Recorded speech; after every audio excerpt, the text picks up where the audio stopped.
Pelaksanaan perundangan Islam sebelum dan selepas penjajahan Barat. Sebelum penjajahan, pada abad ke-15, Melaka mula mendapat perhatian para pedagang dari seluruh dunia. Hal ini kerana Melaka ialah lokasi yang strategik dan terlindung daripada tiupan angin monsun. Seterusnya, masjid dan surau didirikan untuk mempelajari ilmu agama. Dan akhir sekali, Sultan Melaka menerapkan nilai Islam seperti syura dalam segala urusan.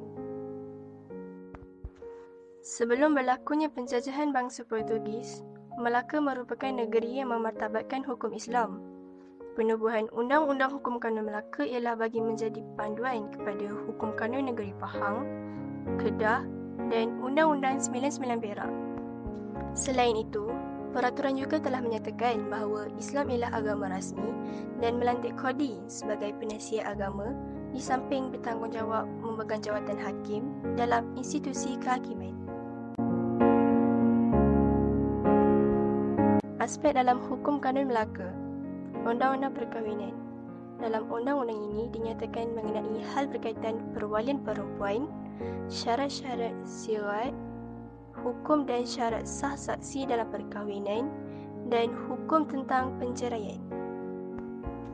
Seterusnya, Undang-Undang Jenayah. Hukum hudud seperti zina, qazaf, mencuri, minum arak, murtad dan qisas. Qisas ialah kesalahan jenayah membunuh. Tidak kira sama ada sengaja, tanpa sengaja ataupun mungkin yang akan mencederakan anggota. Selain itu, terdapat juga kesalahan tidak dikenakan hudud dan qisas seperti mengedar dadah yang akan dikenakan ta'zir. Selain itu, Undang-Undang Acara Keterangan Islam. Peraturan yang menerangkan tentang ikrar, cara-cara pemeriksaan terhadap saksi dan perakuan sumpah. Dan akhir sekali ialah Undang-Undang Muamalat. Dalam Undang-Undang Muamalat menerangkan tentang hal ehwal berkaitan pengharaman riba, rukun dan syarat hal ehwal jual beli, khiyar, masalah bankrupt, prinsip penyelesaian secara perdamaian, peraturan bersyarikat dan tanggungjawab pinjam-peminjam. Selepas penjajahan. Apabila penjajah Inggeris datang ke Tanah Melayu di Pulau Pinang pada tahun 1786, mereka telah mengganggu sistem perundangan Islam dan telah mengubah corak perundangan di negeri-negeri lain di Tanah Melayu. Mereka telah berjaya menghadkan pelaksanaan undang-undang Islam, antaranya meluaskan Piagam Keadilan pada tahun 1807, 1826 dan 1855, Perjanjian Pangko 1874, menubuhkan Ordinan Mahkamah 1948 dan mewujudkan enakmen Undang-Undang Sivil pada tahun 1937, 1951 dan 1955. Terdapat 4 pelaksanaan yang telah dihadkan. Pertama, meluaskan Piagam Keadilan. Inggris berjaya mewujudkan dan memperkenalkan undang-undang mereka, lalu mereka menghadkan kuasa pelaksanaan undang-undang Islam. Yang kedua, penubuhan Ordinan Mahkamah. Pihak Inggris memperkenalkan Ordinan Mahkamah yang mewujudkan perstrukturan mahkamah yang baharu. Selain itu, mahkamah syariah juga telah diketepikan dan terkeluar daripada hierarki mahkamah persekutuan. Seterusnya, Perjanjian Pangko. Perjanjian ini telah dimeterai oleh Sultan Perak iaitu Raja Abdullah bersama dengan raja-raja dan pembesar-pembesar Melayu menandatangani perjanjian ini dengan wakil Inggeris yang disaksikan oleh Andrew Clark. Pihak penjajah menghantar wakil untuk menjadi penasihat raja dengan tujuan untuk mencampur urusan pentadbiran dan menghidupkan ideologi sekularisme dalam pemerintahan raja-raja Melayu. Dan akhir sekali, mewujudkan enakmen Undang-Undang Sivil. Enakmen yang dibentuk oleh pihak Inggeris berdasarkan undang-undang yang diperuntukkan mahkamah di Tanah Melayu seharusnya menerima pakai peraturan equity. Sebagaimana yang digunakan di England pada tahun 1956, pelaksanaan ini diteruskan peluasannya sehingga ke negeri Sabah dan Sarawak. Perbezaan ciri-ciri Undang-Undang Islam dengan penjajah Barat. Ciri-ciri Undang-Undang Islam. Yang pertama, berdasarkan manhaj ketuhanan iaitu Rabbaniyah. Rabbaniyah ialah hukum syariah bukan ciptaan manusia Ia juga tidak dipengaruhi faktor-faktor luar seperti tempat, masa dan budaya, tingkah laku maupun hawa nafsu. Yang kedua, bersifat universal, iaitu alamiah. Semua hukum, sistem dan prinsipnya beridentitikan kemanusiaan. Hukum hakam yang diturunkan melalui wahyu Allah Subhanahu wa taala bukanlah kepada kaum tertentu sahaja, malah untuk semua manusia. Yang ketiga, menyeluruh, iaitu syumuliyah. Sistem dan perundangan Islam mencakupi semua aspek kemasyarakatan dan kehidupan sama ada berkaitan akidah, ibadah, akhlak atau berhubung dengan undang-undang umum seperti masalah jenayah, keluarga dan ekonomi. Seterusnya, sumber yang asli dan kekal. Perundangan Islam mempunyai sifat asli yang sabit dalam nas dan sumbernya tanpa penyelewengan dan perubahan berlaku. Yang kelima, menghilangkan kesulitan, mendatangkan kemudahan. Undang-undang Islam tidak membebankan dan menyukarkan umat Islam. Matlamat tasyrik bukanlah menyebabkan manusia tertekan, malah memberi banyak hikmah dan kebaikan dalam hidup.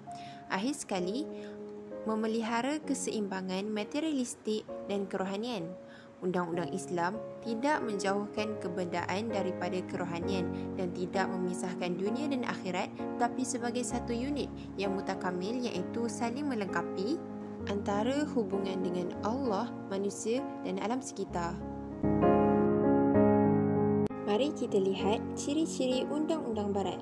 Yang pertama, tidak mempunyai kekuatan yang membawa kesejahteraan umat. Bahkan, sistem yang lebih banyak membuka ruang untuk manusia bebas melakukan kejahatan yang akhirnya berlaku jenayah-jenayah yang sukar dibendung. Namun, sejak kebelakangan ini, para cerdik pandai Barat mendapati pendekatan moral dan sivik merupakan aspek penting untuk membentuk masyarakat yang aman serta berperaturan. Kajian secara holistik dilaksanakan agar penyakit-penyakit sosial yang boleh merosakkan institusi kekeluargaan dapat dihindarkan. Yang seterusnya, kebanyakan mementingkan keperluan yang bersifat materialistik semata-mata. Unsur berkaitan hal agama dan spiritual telah dipisahkan dan dianggap tidak relevan dalam sistem perundangan mereka. Namun, ada sesetengah negara Eropah seperti Amerika dan Perancis sudah memulakan perbincangan berkaitan kepentingan hubungan materialistik dan spiritual dalam membina perundangan yang lebih baik. Yang ketiga, memfokuskan kepada bangsa yang akhirnya berlaku diskriminasi dan monopoli terhadap orang lain yang dianggap lemah. Yang keempat, Undang-Undang Barat diciptakan oleh mereka yang memiliki kepakaran dalam masyarakat. Justru, undang-undang hanya digubal mengikut akal serta budaya apa yang disukai mereka berdasarkan kepentingan masyarakat semata-mata. Namun, sejak kebelakangan ini, undang-undang mereka dibentuk dan digubal dengan menggabungkan kepentingan akal yang rasional serta budaya yang diselarikan dan diseimbangkan dengan kehendak tuntutan agama mereka. Akhir sekali, sistem perundangan Barat merupakan sistem yang berat sebelah kerana mereka yang tergolong dalam golongan yang kuat akan diberi keistimewaan sedangkan yang lemah dizalimi serta ditindas. Namun, apabila berlaku evolusi dalam perundangan pada masa kini, beberapa peraturan undang-undang yang bertentangan dengan hak telah dimansuhkan demi mewujudkan masyarakat yang mempunyai hak kesamarataan. Kesan penjajahan Barat terhadap pelaksanaan perundangan Islam di Malaysia. Kesan penjajahan Barat terhadap pelaksanaan perundangan Islam di Malaysia. Pertama, sistem perundangan Barat telah digunakan sepenuhnya dalam mahkamah sivil. Kemudian, Undang-Undang Barat mempengaruhi sistem kehakiman. Pelaksanaan dan penggunaan Undang-Undang Inggeris bertambah kukuh dengan diwujudkan enakman Undang-Undang Sivil. Ketiga, bidang kuasa Raja-Raja Melayu sudah dihadkan dalam perundangan Islam dengan termeterainya Perjanjian Pangkor 1874. Maka secara tidak langsung mengurangkan autonomi Raja-Raja Melayu dalam perundangan Islam. Keempat, bidang kuasa Mahkamah Syariah telah dibataskan oleh Undang-Undang Persekutuan. Kelima, wujud dualisme dalam sistem perundangan di Malaysia. Ia dibahagikan kepada Mahkamah Sivil dan Mahkamah Syariah. Mahkamah Syariah telah dipisahkan daripada hierarki Mahkamah Persekutuan. Kepentingan pelaksanaan perundangan Islam di Malaysia. Kepentingan pelaksanaan perundangan Islam di Malaysia. Pertama, perundangan Islam di Malaysia wajar dilaksanakan kerana undang-undang yang sememangnya datang daripada Allah Subhanahu Wa Taala menjamin kehidupan yang harmoni dan bebas daripada segala kemudaratan.